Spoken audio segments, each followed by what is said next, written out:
Ang mga diskurso ni Kristo ng mga huling araw.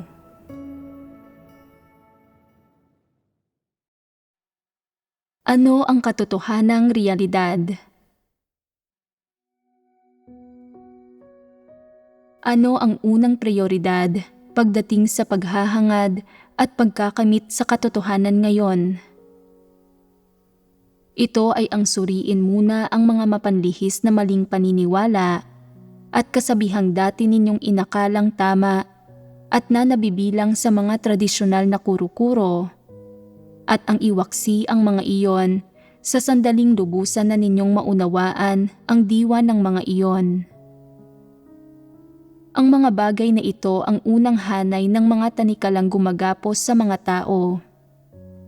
Ngayon, ilan sa mga bagay na ito ang isinasapuso pa ninyo?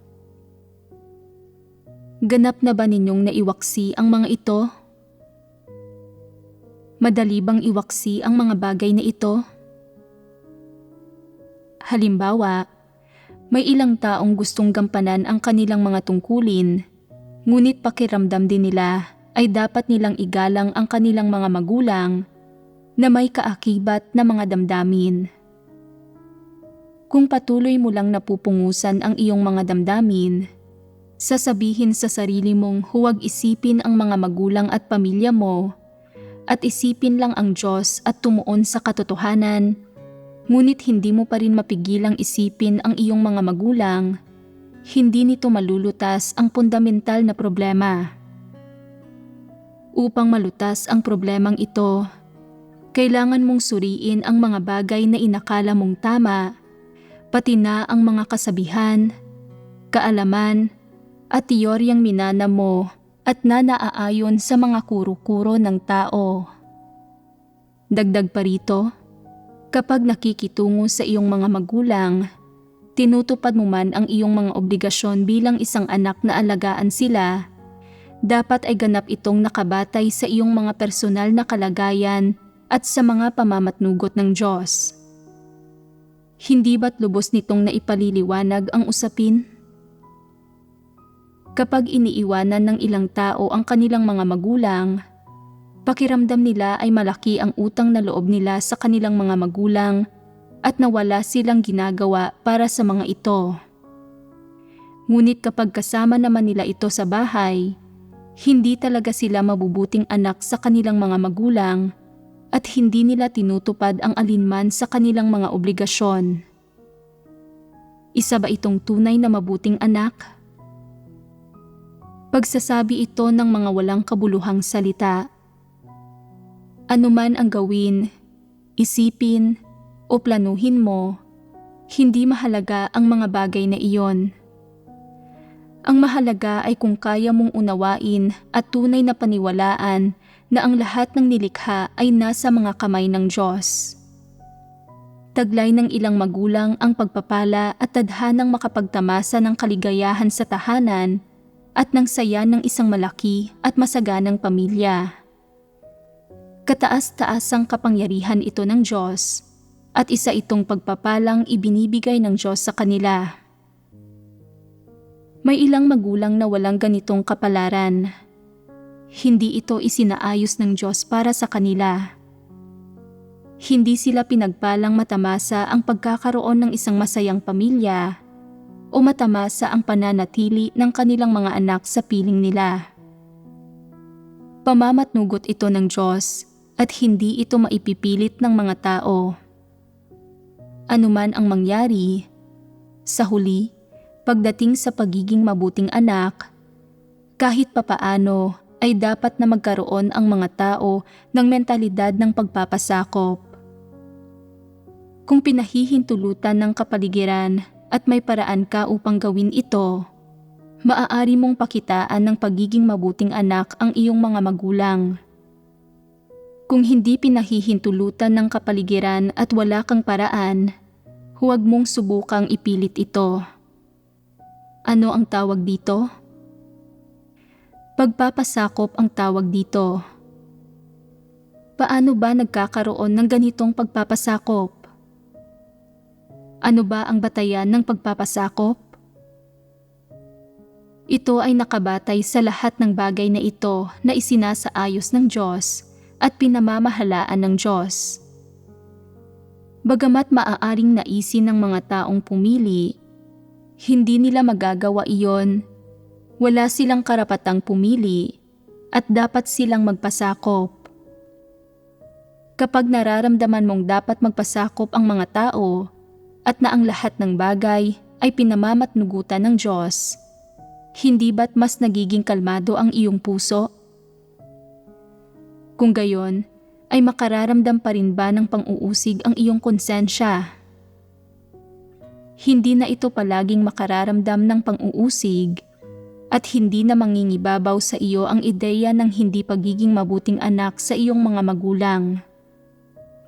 Paminsan-minsan, maaari mo pa rin itong maisip dahil ang mga ito ay normal na kaisipan o likas na damdaming nakapaloob sa pagkatao at walang sino mang makaiiwas sa mga ito. Halimbawa, kapag nakita nilang may sakit ang nanay nila, ang mga normal na tao ay nababagabag at nagnanais na sila na lang sana ang magdusa sa halip na ang kanilang ina. Sinasabi ng ilang tao, kung pwede lang sanang gumaling ang nanay ko, kahit na ang kapalit nito ay iikli ang buhay ko ng ilang taon. Ito ang positibong aspekto ng pagkatao. Likas na damdamin ito ng tao. Kaya, kapag nakikita mong may sakit ang nanay mo at nababagabag ka, problema ba ang kalungkutang ito? Hindi ito problema dahil isa itong bagay na dapat taglayin ng normal na pagkatao. Ang pagkabagabag ng iyong puso ay isang mabuting bagay. Pinatutunayan nitong may puso ka at na may pagkatao ka. Sa mundong ito, ang nanay mo ang taong isinaayos ng Diyos na maging pinakamalapit sa iyo. Kung may sakit at nahihirapan siya at wala kang pakialam, tao ka pa ba? Kung sasabihin mo, wala akong pakialam sa kanya at wala akong pakialam sa paghihirap niya, nasasaktan lang ako kapag nasasaktan ang Diyos. Totoo ba ang pahayag na ito? Hindi ito totoo. Mali ito. Ang nanay mo ang nagsilang sa iyo. Pinalaki ka niya sa loob ng mahabang panahon. Siya ang taong pinakamalapit sa iyo at siya ang pinakanagmamahal sa iyo. Kapag siya ay nagkakasakit at nasasaktan, kung hindi nababagabag ang puso mo, malamang na napakatigas ng puso mo. Hindi ito normal. Huwag mong sikaping maging ganitong uri ng tao. Normal lang na mabagabag tungkol dito, ngunit kung titigil ka sa pagganap sa iyong tungkulin dahil sa pagkabagabag na ito at magrereklamo ka tungkol sa Diyos, normal ba ito? Hindi ito normal. Bakit hindi ito normal? Dahil ang iyong pag-iisip ay hindi naaayon sa katotohanan at hindi ito ang dapat na taglayin ng normal na pagkatao, hindi ito normal. Taglay ng mga tao ang kalikasan ni Satanas. Namumuhay sila ayon sa kanilang mga tiwaling disposisyon, kaya't kaya nilang labagin ang katotohanan at mawalan ng konsensya at katwiran, katulad ng biglang pagkakaroon ng sakit sa pag-iisip. Hindi ito normal, kaya paano ito nangyayari? Ito ay dulot ng mga tiwaling disposisyon ng mga tao. Sa sandaling mahayag ang kanilang mga tiwaling disposisyon, kaya na nilang labanan ang Diyos kahit kailan at kahit saan, at kaya nilang makabuo ng ilang kaisipan na hindi naaayon sa katotohanan at na naghihimagsik laban sa Diyos kapag naisipan nila kahit kailan at kahit saan. Ganoon iyon. Ang lahat ng tiwaling tao ay may mga damdamin at madalas silang napipigilan ng mga ito na nagdudulot sa kanilang hindi makapagpasakop sa Diyos o makakilos alinsunod sa mga katotohanang prinsipyo. Upang magkaroon ng pagpapasakop sa Diyos, dapat na lutasin ng isang tao ang usapin ng mga damdamin. Aling uri ng mga damdamin ang pinakanakahahadlang sa mga tao na maisagawa ang katotohanan at ang dapat na maiwaksi? Aling uri ng mga damdamin ang bahagi ng dapat na taglayin ng normal na pagkatao at hindi naman isang problema? Aling uri ng mga damdamin ang nabibilang sa tiwaling disposisyon?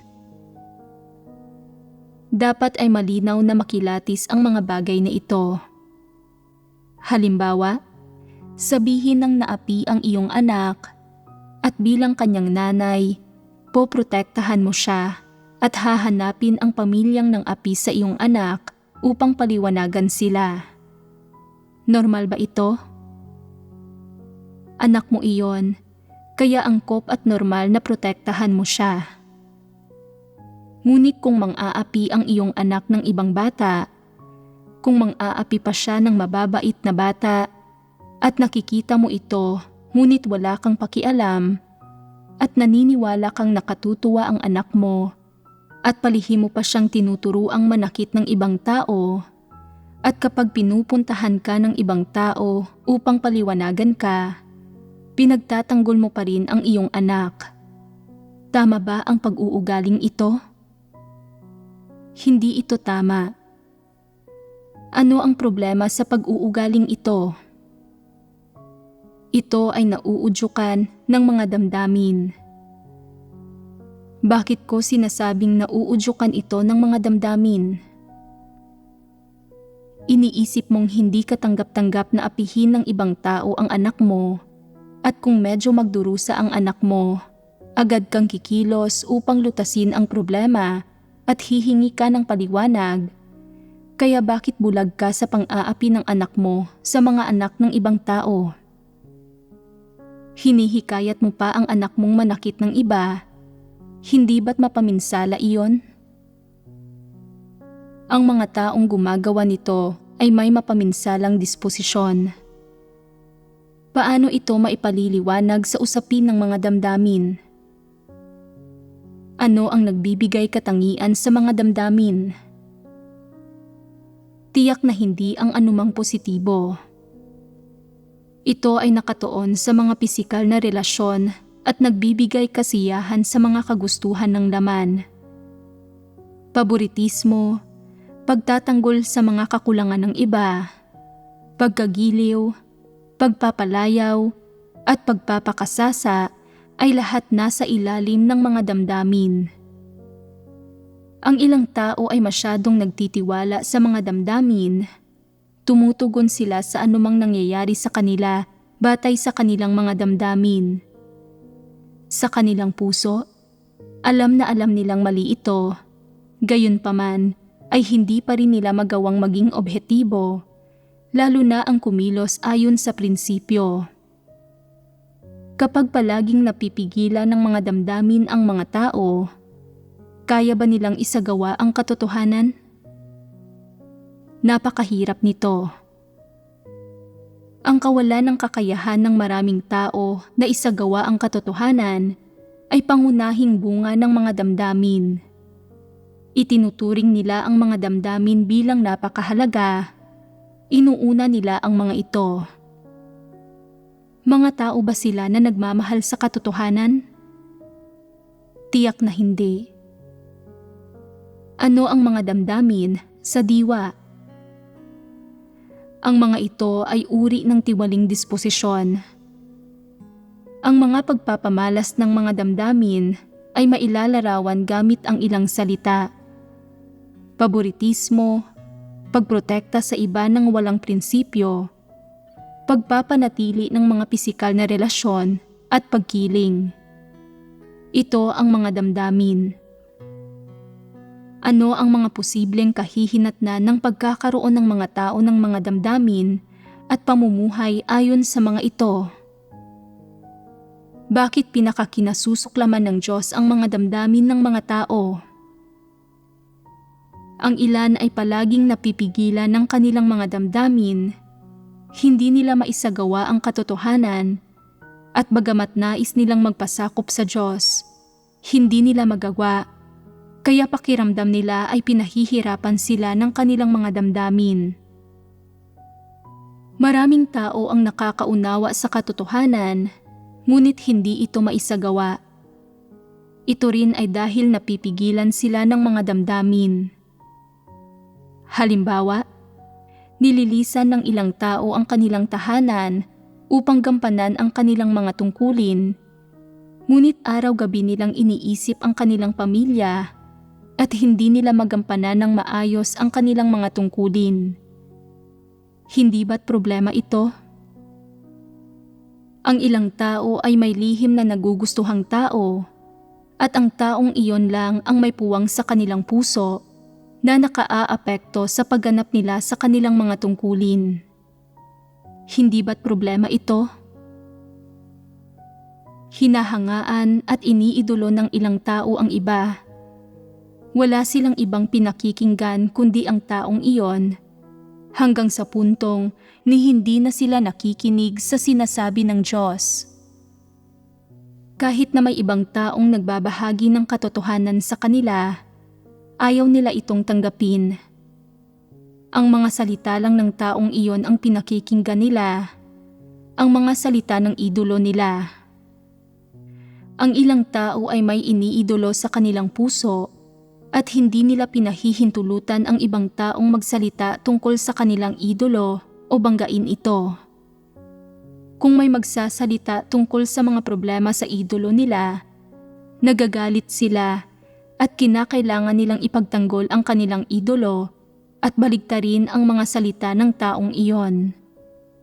Hindi nila hinahayaang dumanas ang kanilang idolo ng kawalang katarungan nang hindi nila naipagtatanggol at ginagawa nila ang lahat ng makakaya nila upang protektahan ang reputasyon ng idolo nila.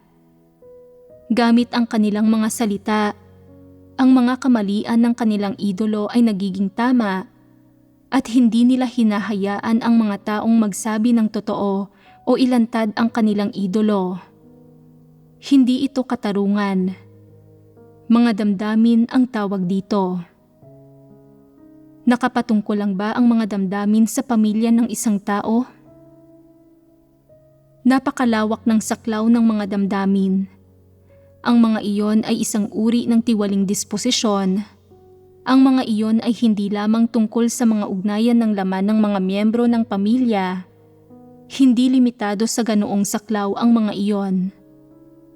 Maaari ding magkaroon ng kinalaman ang mga iyon sa nakatataas sa iyo, o sa isang taong pumabor o tumulong sa iyo, o sa isang taong pinakamalapit sa iyo o kasundo mo, o sa kababayan o kaibigan mo, o maging sa isang taong hinahangaan mo. Paiba-iba ito. Kung gayon, ang pagwawaksiba ng mga damdamin ay kasing simple lang ng hindi pag-iisip sa iyong mga magulang o pamilya. Napakadali bang magwaksi ng mga damdamin? Karamihan sa mga tao, kapag 30 anyos na sila at kaya na nilang mamuhay ng nagsasarili, hindi na sila masyadong nangungulila sa kanilang tahanan, at kapag nasa edad 40 na sila, nagiging ganap na normal na ito. Kapag wala pa sa hustong gulang ang mga tao, labis silang nangungulila sa kanilang tahanan at hindi nila maiwan ang kanilang mga magulang dahil hindi pa nila taglay ang kakayahang mamuhay ng nagsasarili. Normal lang na mangulila sa iyong pamilya at mangulila sa iyong mga magulang. Hindi ito isang usapin ng mga damdamin. Kapag ang iyong saloobin at pananaw sa paggawa ng mga bagay-bagay ay nakokontamina ng mga damdamin, saka ito nagiging usapin ng mga damdamin.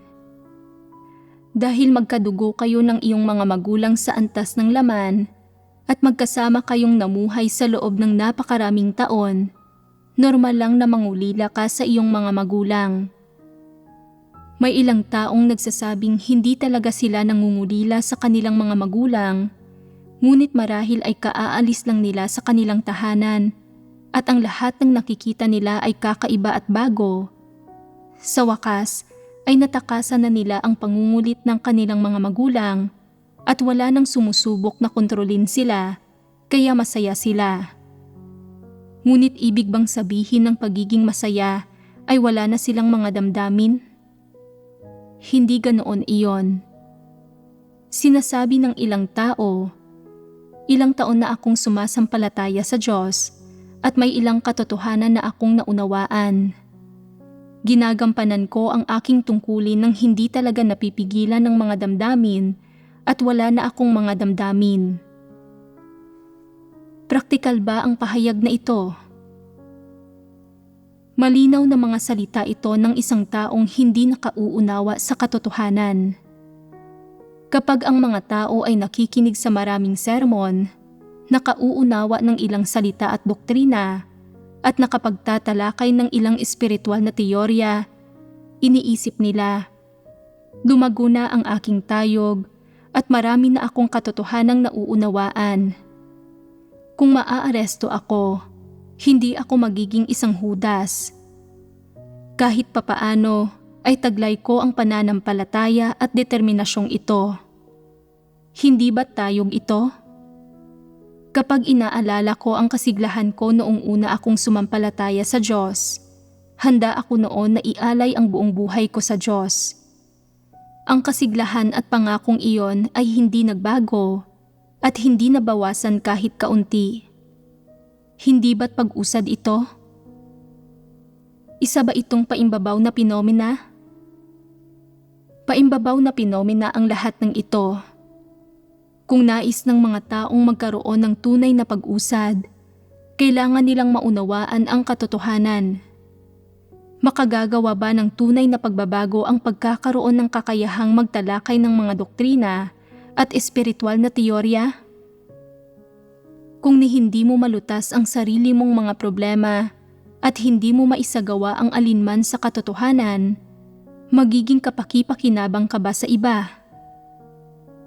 Walang saysay ang pakikinig lang sa mga sermon at pag-unawa sa mga doktrina. Kailangan mong isagawa at maranasan ang mga salita ng Diyos. Kapag nauunawaan mo ang katotohanan, kailangan mo itong isagawa. Saka ka lamang magtataglay ng realidad. Mauunawaan mo lang ng mas malalim ang katotohanan sa pamamagitan ng pagsasagawa rito. Matatamo mo lang ang katotohanan kapag tunay mo na itong nauunawaan at lalago ka lang sa pamamagitan ng pagkakamit ng katotohanan. Ano na ang nauunawaan ninyo ngayong nagbahagi na ako sa inyo at tinulungan kayong matukoy ang pagkakaiba sa kung ano ang katotohanan at kung ano ang mga tamang salita? Na kailangan naming tingnan ang mga bagay batay sa mga katotohanang prinsipyo at na hindi namin maaaring tratuhin ang mga karaniwang panlabas na mabuting pag-uugali o espiritual na doktrina bilang ang katotohanan. Ang mabubuting pag-uugali at mga tamang kasabihan ay hindi makababago ng isang tao. Kahit gaano pa katotoo ang mga iyon, bukod sa hindi ang katotohanan ang mga iyon, wala pang kinalaman ang mga iyon sa katotohanan. Kung palagi mong pinanghahawakan ang mga iyon at itinuturing bilang ang katotohanan, hinding-hindi mo mauunawaan ang katotohanan at hinding-hindi mo makakamit ang katotohanan. Isang aspekto ito. May isa pang aspekto. Ito ay, mabibigyang kakayahan ba ng mga espiritual na doktrina ang isang tao na maunawaan ang katotohanan? Hindi. Bakit? Bagamat ang lahat ng espiritual na doktrina ay maituturing na mga tamang salita, hindi magreresulta ang mga iyon sa pagbabago sa mga tiwaling disposisyon ng isang tao. Kaya, ano ba talaga ang maaasahang makababago sa mga tiwaling disposisyon ng isang tao? May ilang taong nagsasabing umasa sa katotohanan. May ilang taong nagsasabing umasa sa pag-unawa at pagtanggap sa katotohanan. At may ibang nagsasabing umasa sa pagsasagawa sa katotohanan. Tama ba ang mga salitang ito? Mula sa isang literal na perspektiba, may tamang aspekto sa lahat ng ito, ngunit ang lahat ng ito ang pinakamababaw na doktrina. Ang mga doktrinang ito ay hindi makapagliligtas sa iyo o makalulutas sa mga paghihirap mo. Kapag nahaharap ka sa isang sitwasyon at sinasabi sa iyo ng mga tao na kailangan mong tanggapin ang katotohanan, sasabihin mo, "Paano ko ito matatanggap? May mga suliranin ako at hindi ko mabitiwan ang mga iyon." Maaari bang maging landas mo sa pagsasagawa ng katotohanan ang mga doktrinang ito? Sinasabi ng ilang tao na kapag nahaharap ka sa isang sitwasyon, dapat kang kumain at uminom ng mas marami pang salita ng Diyos. Maraming beses mo na itong narinig, ngunit alin sa mga paghihirap mo ang nalutas nito? Tama na kumain at uminom ng mas maraming salita ng Diyos, ngunit aling aspekto ng mga salita ng Diyos ang dapat mong kainin at inumin? Paano mo dapat iugnay ang mga iyon sa iyong mga paghihirap? Pagkatapos mong iugnay ang mga iyon sa iyong mga paghihirap, paano mo lulutasin ang mga iyon? Ano ang landas ng pagsasagawa? Aling aspekto ng katotohanan ang dapat mong gamitin upang lutasin ang iyong mga paghihirap? Hindi ba't mga tunay na problema ang mga ito? Ang mga ito ang mga tunay na problema. Sa makatuwid, hindi malulutas ng mga tamang doktrina ang mga praktikal na paghihirap ng mga tao, lalong hindi malulutas ng mga ito ang mga tiwaling disposisyon ng mga tao. Ano ba talaga ang makalulutas sa mga tiwaling disposisyon ng mga tao? Alam naman ng lahat na tanging ang katotohanan ang makalulutas sa problema ng mga tiwaling disposisyon ng mga tao.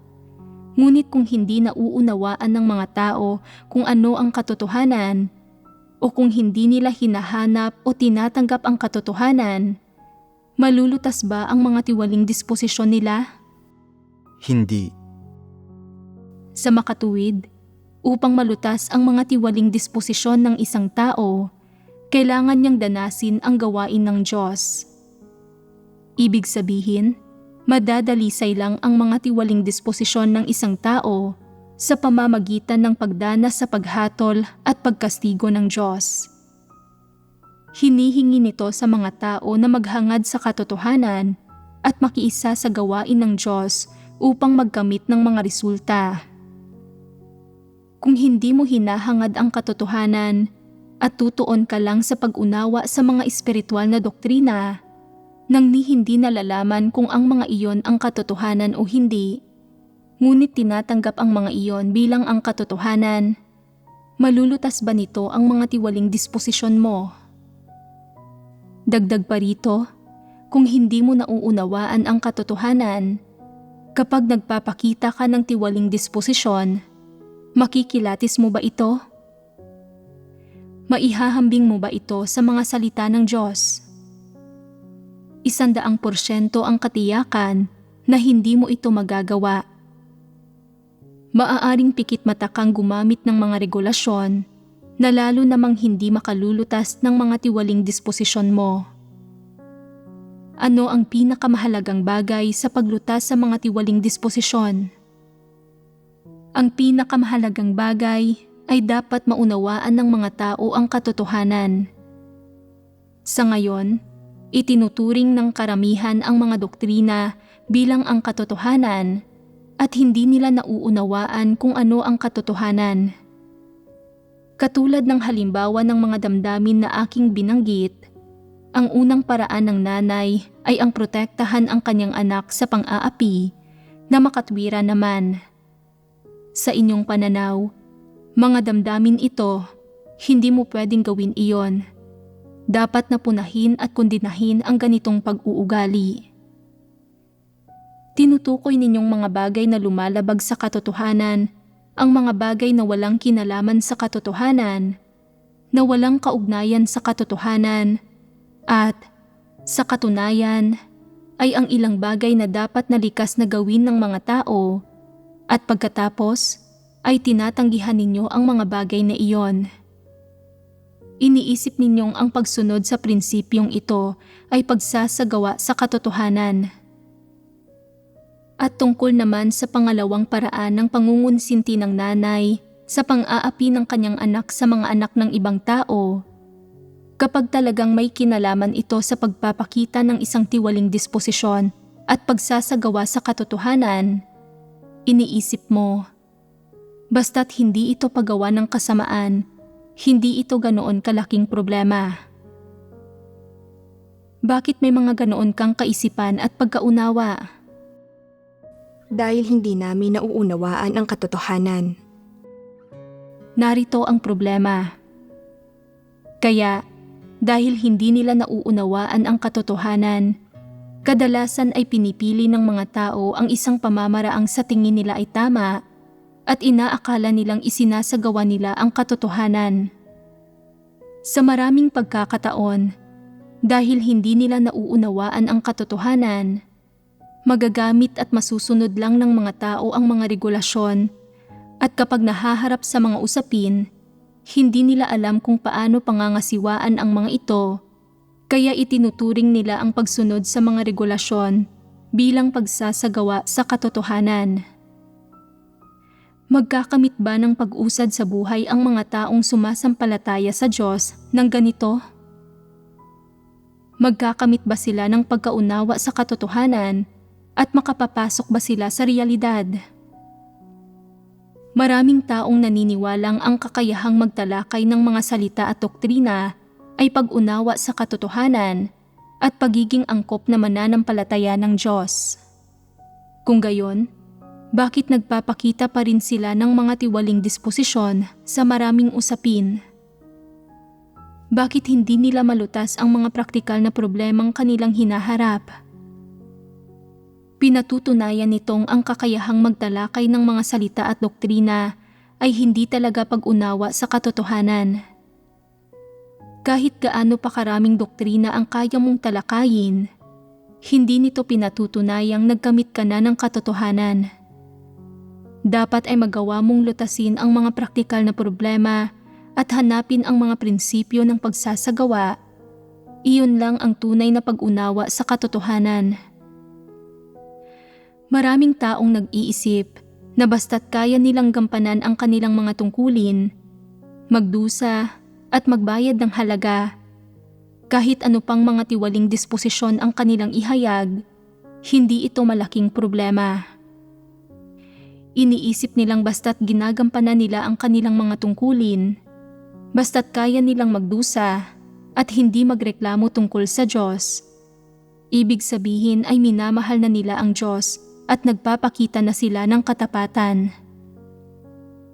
Maraming pagkakataon kung saan, dahil hindi nauunawaan ng mga tao ang katotohanan, nagpapakita sila ng ilang mabuting layunin, ngunit sa katunayan ay nagagambala at nagugulo nila ang gawain ng iglesia. Subalit iniisip nilang iniingatan nila ang mga interes ng Diyos at ng sambahayan ng Diyos. Ano ba ang nangyayari? Nangyayari ito dahil hindi nauunawaan ng mga tao ang katotohanan at wala silang praktikal na kaalaman tungkol sa katotohanan na nagdudulot sa kanilang palaging gumawa ng mga bagay na taliwas sa katotohanan. Samantala, inaakala nila na ginagawa nila ang tama, na naisagawa nila ang katotohanan at na natupad nila ang mga layunin ng Diyos. Ito ang pinakamalaking suliranin nila. Bagamat isa itong suliranin, palaging may paraan upang lutasin ito. Ang tanging paraan ay nasa tuwing nahaharap ka sa problema at nagpapakita ka ng tiwaling disposisyon, dapat mong pagnilayan ang iyong sarili at hanapin ang katotohanan upang maunawaan ito. Hanggat may mga tiwaling disposisyon sa kalooban mo, maraming uri ng kalagayan ang lilitaw sa iyo. Kapag namumuhay ang mga tao sa iba't ibang kapaligiran at kalagayan, maghahayag sila ng ilang kaisipan, pananaw at layunin. Ang mga ito ang mga totoo nilang panloob na kalagayan. Sa pamamagitan ng pagmamasid sa mga kaisipan, pananaw, at layunin ng mga tao, makikita mo ang kanilang mga disposisyon at malalaman kung ano ang kanilang mga kalikasan. Sa pamamagitan ng pagninilay sa iyong sarili at pagkilatis sa iba sa ganitong paraan, madaling makakakuha ng mga resulta. Sa pamamagitan ng pagtuklas sa sarili mong mga tiwaling disposisyon at lubos na pag-unawa sa diwa ng mga iyon, ay saka ka lang lubos na makapagkakamit ng mga resulta sa pagkilala sa iyong sarili. Pagkatapos ay likas ka nang magkakaroon ng landas kung paano mo dapat hanapin ang katotohanan upang lutasin ang iyong mga tiwaling disposisyon. Basta't kayang tanggapin ng mga tao ang katotohanan, maaaring madalisay ang kanilang mga tiwaling disposisyon at madaling malulutas ang problema ng kanilang katiwalian. Kung hindi kayang tanggapin ng mga tao ang katotohanan, hinding-hindi magkakaroon ng pagbabago ang kanilang mga buhay disposisyon. Ngayon, handa na kayong lahat na hangarin ang katotohanan, kaya dapat ninyong pagtuunan ang katotohanan. Upang malutas ang kalikasan ng mga tao, kailangan nating hukayin ang pinakaugat nito at ang mga disposisyon ng mga tao sa halip na ang mga paraan ng paggawa ng mga tao sa mga bagay-bagay. Hindi rin natin dapat bigyang diin ang mga obhetibong dahilan at kondisyon, sa halip ay dapat natin itong ihambing sa katotohanan. Ang katotohanang ipinapahayag sa mga salita ng Diyos ay nakatuon sa mga tiwaling disposisyon ng mga tao. Gamitin nating halimbawa ang mga damdaming nabanggit kanina. Iniisip ng mga tao na ang paminsan-minsang pangungulila ng isang tao sa kanyang mga magulang o pangungulila sa kanyang pamilya ay mga damdamin. Pareho ba ang mga ito sa tinutukoy ng Diyos na mga damdamin? Hindi. Kung gayon, ang mga damdaming iyong nauunawaan ay hindi maaaring itumba sa mga damdaming sinasabi ng Diyos. Ang mga damdaming sinasabi mo ay nabibilang sa mga normal na kalagayan ng tao, hindi nabibilang ang mga iyon sa isang tiwaling disposisyon. Kung itinuturing mong mga idolo ang iyong mga kamag-anak sa laman, at dahil dito ay hindi ka sumusunod o nagpapasakop sa Diyos, masyadong matindi ang iyong mga damdamin at nabibilang ito sa isang tiwaling disposisyon. Sa makatuwid, may kinalaman ito sa isyu ng kung dalisay ang pagkaunawa mo sa katotohanan. Kapag itinuturing mong mga damdamin ang iniisip mong pangungulila sa pamilya o pagiging medyo mas mabait sa mga magulang, hindi ba't isa itong baluktot na pagkaunawa sa katotohanan? Sa katunayan, ang nauunawaan mo ay hindi ang katotohanan at hindi ito naaayon sa katotohanan. Isa lang itong panlabas na pangyayari. Ano ang mga damdaming sinasabi ng Diyos? Ang mga iyon ang pangalawang paraan ng pagtrato ng nanay sa kanyang anak na nabanggit kanina, na isang kalagayan ng paboritismo at walang prinsipyong pagpoprotekta sa isang tao. Ang mga ito ang mga damdaming inilalantad ng Diyos. Ang pagpapakita ng nanay ng isang tiwaling disposisyon sa bagay na ito. Hindi ba't malaki ang pagkakaiba ng dalawang paraang iyon? Ang unang paraan ay isang normal na pinomeno at hindi na ito kinakailangang pungusin, ni siyasatin, suriin, at lalong hindi na kinakailangan pang ikumpara ito sa katotohanan o isagawa ang isang partikular na aspekto ng katotohanan o bitiwan ang isang bagay. Kung gayon, wasto ba ang pamamaraang ito? Kinakailangan bang kumilos sa ganitong paraan? Hindi ito kinakailangan. Walang tama o mali sa paraang ito. May nakapaloob na disposisyon sa pangalawang paraan. Anong uri ng mga pagpapamalas ng mga damdamin ang may kinalaman sa mga tiwaling disposisyon?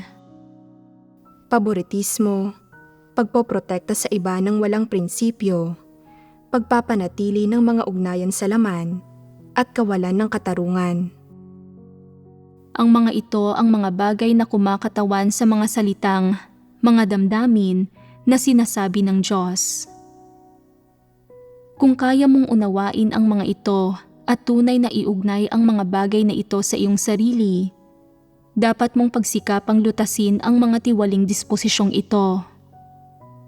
Kapag hindi ka na napipigilan ng mga damdaming ito, ay saka lang magiging pagsasagawa sa katotohanan ang lahat ng mga kilos mo. Kung gayon, ang mga kalagayang saklaw ng mga damdamin sa pagkaunawa mo ay ganap na tutugma sa mga salitang, mga damdamin gaya ng sinabi ng Diyos. Ito ang katotohanan na iyong mauunawaan. Kung hihilingin sa iyong magbahagi tungkol sa kung ano ang mga damdamin at tatalakayin mo ang tungkol sa unang naging paraan ng nanay, isa itong pagpapamalas ng hindi pagkaunawa sa katotohanan. Kung magbabahagi ka tungkol sa pangalawang paraan ng nanay at susuriin mo ang kanyang tiwaling disposisyon, nauunawaan mo ang katotohanan. Kung ang mga bagay na iyong ibinabahagi, nararanasan at nauunawaan ay naaayon sa katotohanan ng mga salita ng Diyos at walang mga kontradiksyon o di pagtutugma, pinatutunayan nitong nauunawaan mo ang mga salita ng Diyos, na naiintindihan mo ang kahulugan ng mga ito at na kaya mong isagawa at gamitin ang mga ito. Kung gayon ay natamo mo na ang katotohanan at ang buhay, at ang implikasyon nito ay na nakapasok ka na sa katotohanang realidad. Sa panahong iyon, kapag nakita mo ulit ang ganitong uri ng bagay, makikilatis mo na ito at malalaman mo na kung anong uri ng mga pagbubunyag ang normal at kung anong uri ng mga pagbubunyag ang mga pagbubunyag ng isang tiwaling disposisyon at ganap na magiging malinaw sa puso mo ang tungkol dito. Sa ganitong paraan, hindi ba't magiging tumpak ang mga kilos mo? Hindi ba't aayon ang mga kilos mo sa katotohanan? Hindi ba't magkakaroon ka ng katotohanang realidad? Kung kumikilos ka ng tumpak at nauunawaan mo ang katotohanan, hindi ba't ang pagkaunawa at mga karanasang iyong ibinabahagi ay makatutulong sa iba at makalulutas sa kanilang mga paghihirap? Ito ang praktikal na aspekto ng katotohanan. May ilang taong hindi maayos na gumaganap sa kanilang mga tungkulin dahil mahina ang kanilang kakayahan. Ngunit palagi nilang sinasabing ito ay dahil sa wala silang konsensya. Aling paliwanag ang tumpak? Na mahina ang kanilang kakayahan. Kung minsan, kapag ginagampanan ng isang tao ang isang tungkulin, maaaring naiintindihan niya ang mga pangunahing konsepto ng propesyonal na kaalamang iyon, ngunit hindi niya nauunawaan ang mas malalalim na aspekto nito dahil kailanman ay hindi niya natutuhan ang mga iyon noon. Binabansagan siya ng kanyang lider na pabasta-basta, tuso at tamad magtrabaho, ngunit ang totoo, sadyang wala siyang propesyonal na kaalaman at hindi pa niya natututuhan ang mga bagay na iyon, ngunit ginagawa naman na niya ang kanyang makakaya. Subalit sinasabi ng leader niya na pabasta-basta siya.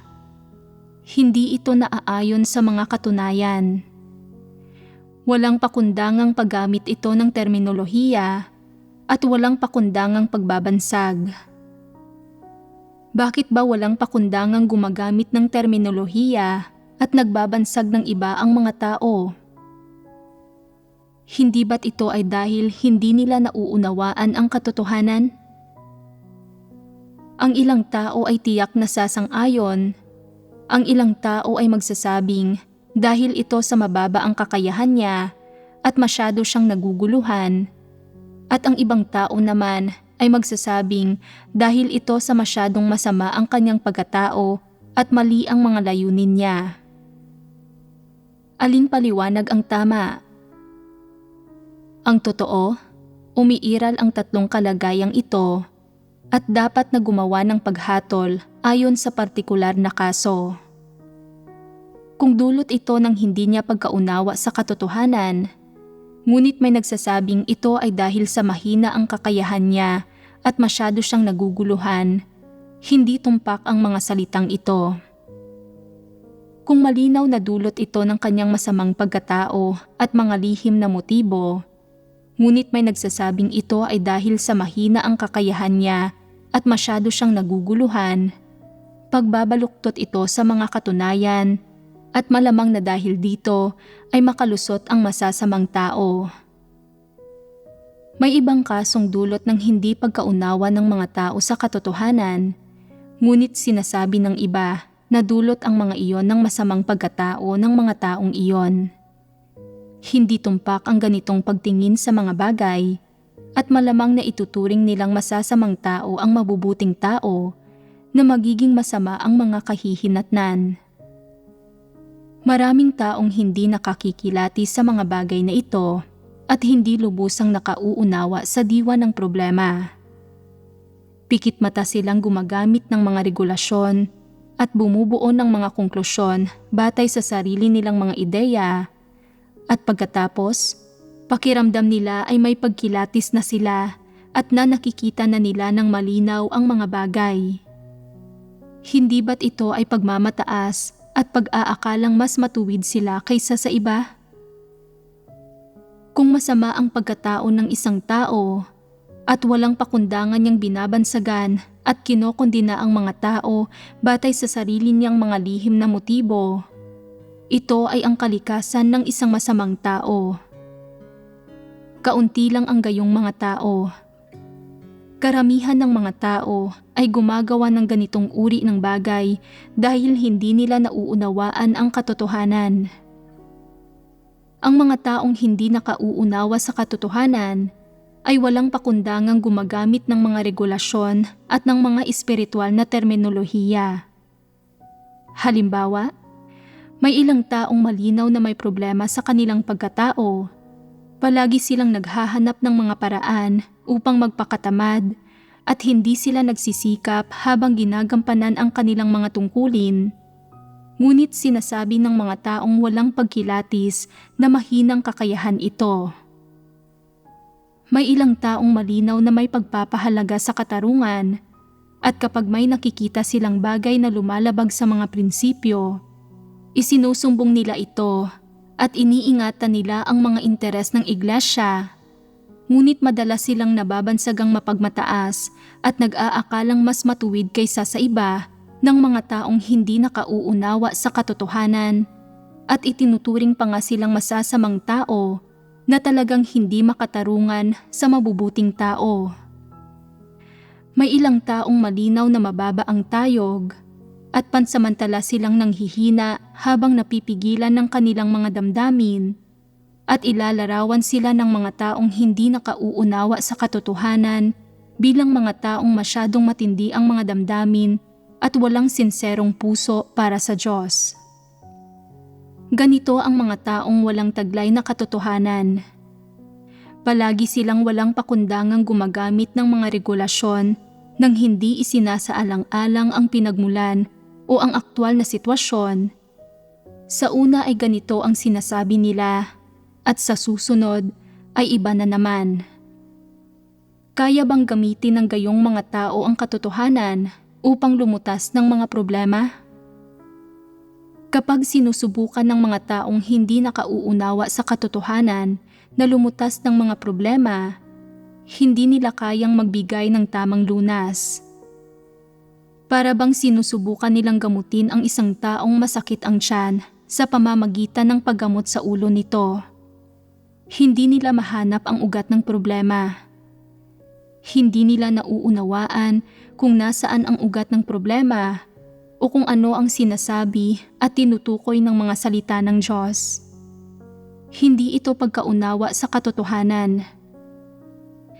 Marami ba o kaunti ang nauunawaan ninyo sa katotohanan ngayon? Halimbawa, kung may magtatanong, bakit hindi ka makapagpasakop kapag nangyayari sa iyo ang bagay na ito? Madalas sabihin ng mga tao, dahil hindi ko kilala ang Diyos. Tama ba ang paliwanag na ito? Minsan ay tama ito at minsan ay mali. Kadalasan ay mali ito at walang pakundangang pagbabansag lang ito. Nakaiintindi ang mga tao ng kaunting espiritual na terminolohiya at pagkatapos ay walang pakundangan itong isinasagawa at ginagamit. At ang resulta, maraming nagiging problema. Ang ilan ay maling interpretasyon at ang ilan ay panghuhusga at lumilikha ito ng mga mapaminsalang resulta at nagdudulot pa nga ng kaguluhan. Kapag may natututuhan ang mga taong iyon na walang espiritual na pangunawa, walang pakundangan nila itong isinasagawa at ginagamit. Sila ang pinakamalamang na makagagawa ng mga pagkakamali at malaki ang tendensiyang makagawa ng mga pagkakamali sa prinsipyo. Samantala, ang mga taong may kakayahang makaunawa ay maaaring makagawa ng ilang pagkakamali, ngunit ang mga pagkakamaling ito ay hindi mga isyu ng prinsipyo at kaya nilang makapulot ng mga aral mula sa mga pagkakamaling iyon.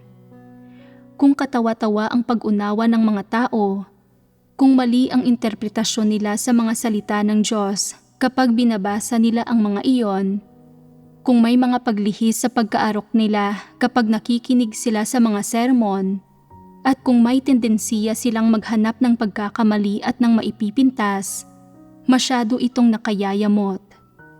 Bukod sa imposible na silang makapasok sa katotohanang realidad, sa paglipas ng panahon ay magsisimula pa silang kumilos ng walang ingat at magdulot ng mga panggugulo sa gawain ng iglesia. Isa itong malubhang resulta. Ngayon, dapat ninyong pag-isipan. Ang madalas ba ninyong tinatalakay na mga salita, doktrina at espiritual na teorya ay ang katotohanan? Nauunawaan ba ninyo ang katotohanan o mga doktrina lang ang nauunawaan ninyo? Gaano karaming katotohanang realidad ang inyong nauunawaan? Sa sandaling maunawaan ninyo ang mga bagay na ito, ay tunay kayong magkakaroon ng pagkakilala sa sarili at malalaman ninyo ang antas ng pagkaunawa ninyo. Halimbawa, marami na kayong naibahaging katotohanan na tungkol sa kung paano maging isang matapat na tao, ngunit talaga bang naunawaan na ninyo ang mga iyon? Siguro ay kaya ninyong magbahagi ng ilang salita at magtalakay ng ilang pagkaunawa, ngunit gaano karami sa mga realidad na ito ang napasok na ninyo? Matapat na tao na ba talaga kayo ngayon? Kaya ba ninyo itong talakayin ng malinaw? Sinasabi ng ilang tao, ang ibig sabihin ng pagiging isang matapat na tao ay hindi pagsisinungaling, pagsasabi ng anumang nasa iyong puso, hindi pagtatago ng kahit na ano, at hindi pag-iwas sa kahit na ano. Ito ang pamantayan ng pagiging isang matapat na tao. Ano ang palagay ninyo sa pahayag na ito? Naaayon ba ito sa katotohanan? Maaari kang magtalakay tungkol sa mga salita at doktrina, ngunit pagdating sa mga detalye ng pagsasagawa o ng mga partikular na problema, wala kang masabi. Hindi ito pagkaunawa sa katotohanan. Hindi nauunawaan ng mga tao ang katotohanan, ngunit palagi nilang iniisip, marami na akong nauunawaan pero hindi ako ginagamit ng Diyos. Kung gagamitin ako ng Diyos, at magiging leader ako ng iglesia, masisiguro ko na mauunawaan ng bawat kapatid ang katotohanan. Hindi ba't napakayabang ng ganitong pananalita? Talaga bang may ganoon kang kakayahan? Matatapat na tao ba ang mga taong kayang magyabang at magmalaki? Hindi na nga nauunawaan ng mga taong ito ang katotohanan, subalit nagyayabang at nagmamalaki pa sila. Hindi ba't kaawa-awa sila? Marami na kayong pinakikinggang sermon ngayon, ngunit kung kailanman ay hindi ninyo mauunawaan ang katotohanan, hindi magtatagal ay tatahakin ninyo ang landas na pareho ng sa mga Pariseyo, at pagkatapos ay magiging makabagong panahong Pariseyo kayo. Hindi ba't posible ito? Malaki ang posibilidad nito. Malalim na nakatanim ang mga satanikong kalikasan ng mga tao. Kung makakukuha sila ng kaunting kaalaman o edukasyon at makapangangaral ng ilang tamang teorya at matayog na sermon, malaki ang posibilidad na magiging mga Pariseyo sila. Kung ayaw ninyong maging Pariseyo o matahak ang landas ng isang Pariseyo, ang tanging paraan upang maiwasan ito ay pagsikapan ninyong maunawaan ang katotohanan at pumasok sa realidad at gawing realidad ng katotohanan ang mga doktrinang inyong nauunawaan. Kung gayon, ano ang itinuturing na tunay na pagkaunawa sa katotohanan ng pagiging matapat na tao? Dapat ninyo itong pag-isipan at pagbahaginan kapag may kaunting libreng oras kayo. Ano ba talaga ang isang matapat na tao? Ano-ano ang mga pamantayang hinihingi sa mga salita ng Diyos para sa mga matapat na taong sinasabi niya? Alin sa mga pamantayang ito na hinihingi ng Diyos ang kayang isagawa ng mga tao? Ano ba ang mga katangian ng matapat na tao na sinasabi ng Diyos? Aling aspekto ng mga tiwaling disposisyon ng mga tao ang pinagtutuunan ng isang matapat na tao? Hindi ba't karapat-dapat na masusing siyasatin ang mga katanungang ito? Ang mga salita at katotohanang hinihingi ng Diyos na isagawa ng mga tao ay hindi patungkol sa mga paraan ng paggawa ng mga tao sa mga bagay-bagay o sa pag-uugali ng mga tao. Patungkol ang mga iyon sa mga satanikong kalikasan at disposisyon ng mga tao. Iyon ang dahilan kung bakit sinasabing ang mga salitang ito ang katotohanan. Kung ang tanging layunin ng mga iyon ay baguhin ang pag-uugali ng mga tao at turuan ang mga tao kung paano mag-isip, hindi katotohanan ang mga iyon kung gayon, magiging isang uri lang ng teorya ang mga iyon. Masasabing ang sino mang guro ay maaaring magkaroon ng kaunting impluwensya sa mga tao at mababago nila ng kaunti ang pag-uugali ng mga tao, at sa pamamagitan ng pagsasagawa at pagbubuod sa mga itinuro, maaaring unti-unting mapangasiwaan ang pag-uugali ng mga tao. Maraming ganitong uri ng kaalaman, ngunit ang mga bagay na ito ay hindi ang katotohanan dahil hindi kayang lutasin ng mga ito ang mga tiwaling disposisyon ng mga tao, nilutasin ang problema ng ugat ng kanilang mga kasalanan. Tanging ang mga salita ng Diyos ang makadadalisay at makalulutas sa katiwalian ng mga tao.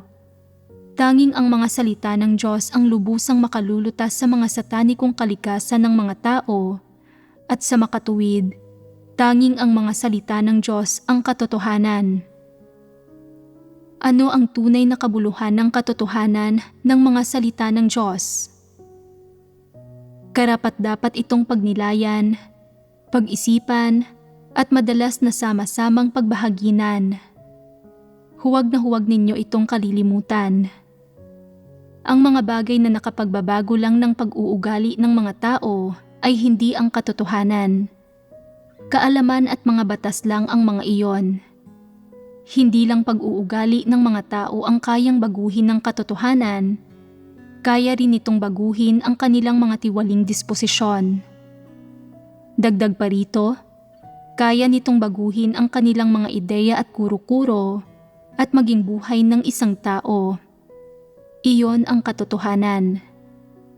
Ngayon, kakaunti lang ang mga taong nakakikita ng malinaw sa bagay na ito. Hindi kailanman natatanto ng maraming tao na ang mga bagay na iyon na kumukontrol sa pag-uugali at nagbibigay kakayahan sa mga taong magkaroon ng mukhang maayos na buhay ay hindi ang katotohanan at pawang kaalaman, mga doktrina at mga satanikong filosofiya ang mga iyon. Kapag tinatanggap ng mga tao ang mga bagay na iyon, bagamat lalong nagiging marangal, kagalang-galang at pino ang kanilang panlabas na pag-uugali, ang kanilang puso ay puno ng kataksilan at kabuktutan at pasama ito ng pasama.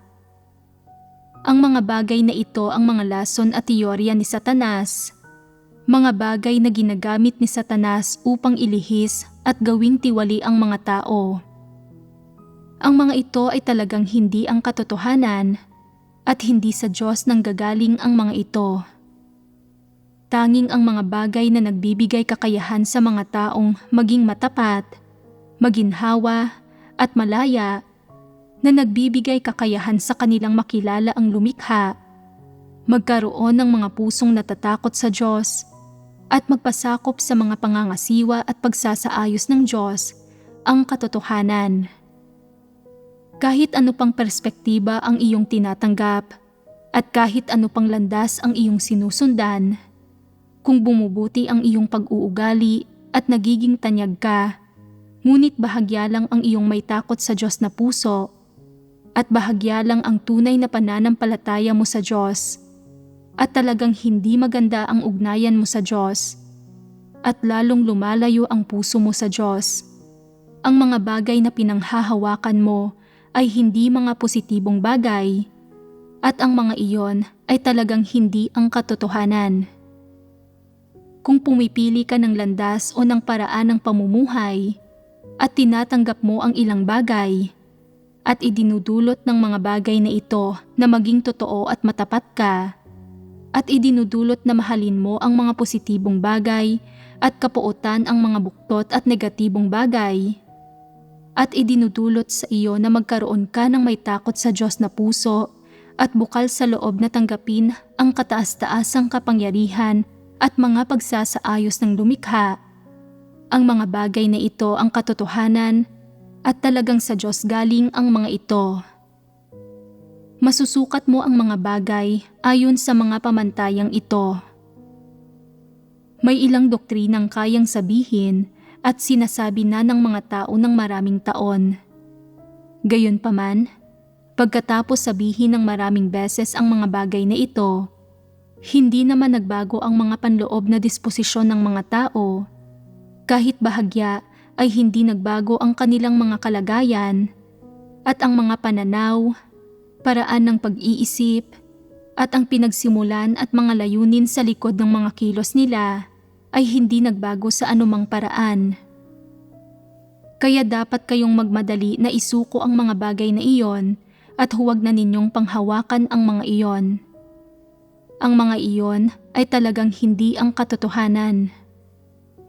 Kapag nagsisimula pa lang ang mga taong magsagawa ng ilang salita, tila matrabaho at mahirap na gawin iyon at hindi nila maintindihan ang mga prinsipyo. Gayunpaman, pagkatapos nilang maranasan at maisagawa ang mga iyon ng ilang panahon, nararamdaman nilang bumuti na ang mga panloob nilang kalagayan, na mas napalapit na sa Diyos ang puso nila, na mayroon silang may takot sa Diyos na puso, na hindi na sila masyadong mapagmatigas o rebelde kapag may mga nangyayari sa kanila, na hindi na ganoon katindi ang mga pansarili nilang layunin at pagnanais, at nakaya na nilang magpasakop sa Diyos. Positibo ang kalagayang ito. Ang mga salitang ito ang katotohanan, at ang mga ito ang tamang landas. Makikilatis ninyo ang mga bagay batay sa mga prinsipyong ito. Hindi magiging madaling bigyang kahulugan ang katotohanan nang gamit lamang ang isang pangungusap. Kung bibigyang kahulugan ko ito gamit ang isang pangungusap at mauunawaan ninyo ang katotohanan pagkarinig nito, magiging maganda iyon. Ngunit kung ituturing ninyo itong isang regulasyon at isang doktrinang dapat na sundin, magiging nakayayamot iyon. Hindi iyon pagkakaroon ng espiritual na pagkaunawa.